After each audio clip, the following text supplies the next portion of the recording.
Hello, I'm Marianne Demain. You're watching CBC News Network. U.S. Secretary of State Marco Rubio says the war in Gaza is not over yet. Speaking on NBC's Meet the Press this morning, Rubio said that while both Israel and Hamas have agreed to parts of President Donald Trump's peace plan, key details still need to be worked out.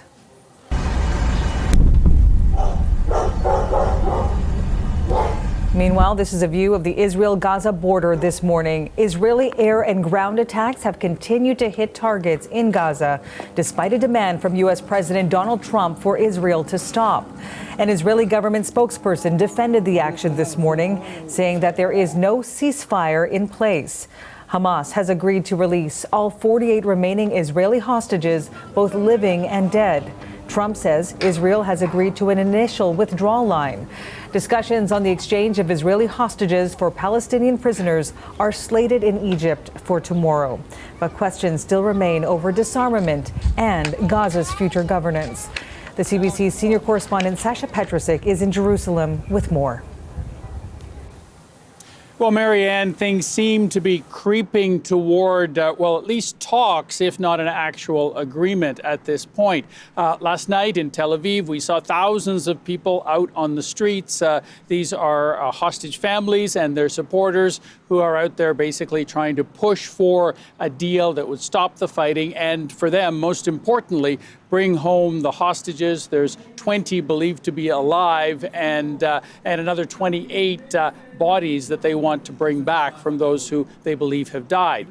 This has been an ongoing effort, these protests, weekly, sometimes more, to try to pressure the government here, and especially Israeli Prime Minister Benjamin Netanyahu, to agree to some kind of a deal. They are not convinced, these protesters, they're not convinced that Netanyahu will go through with this time. They think that he's under pressure from his right-wing political allies to keep the war going, and that's what's going to happen now, too, that there will be some excuse at the last minute that will push the government to keep fighting and basically to abandon this effort like they have previous ones. So what's on the table here? Well, Hamas, as you mentioned, did agree to release all the hostages at once, but they are assuming that Israel is going to withdraw its forces, something that Netanyahu had said. He said last night, actually, on TV, that is not going to happen, that Israeli forces are going to stay, as he puts it, deep in Gaza. So that's one thing that still needs to be negotiated. Also, Hamas has said that they are not going to disarm until Israel is completely out of Gaza. Again, that's something that Netanyahu disputes. So a number of issues that still need to be dealt with. Trump is pushing hard, though. He's saying that he's offering Netanyahu no choice but to accept this deal.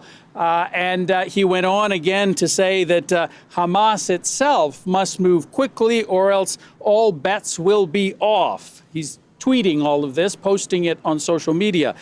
Let's get this done fast. He has been pushing very, very hard, but a lot of the disputes here seem to be connected to things that have been going on for months now, and it's not clear that even Trump's tweets, posts, and statements will be enough to push this through.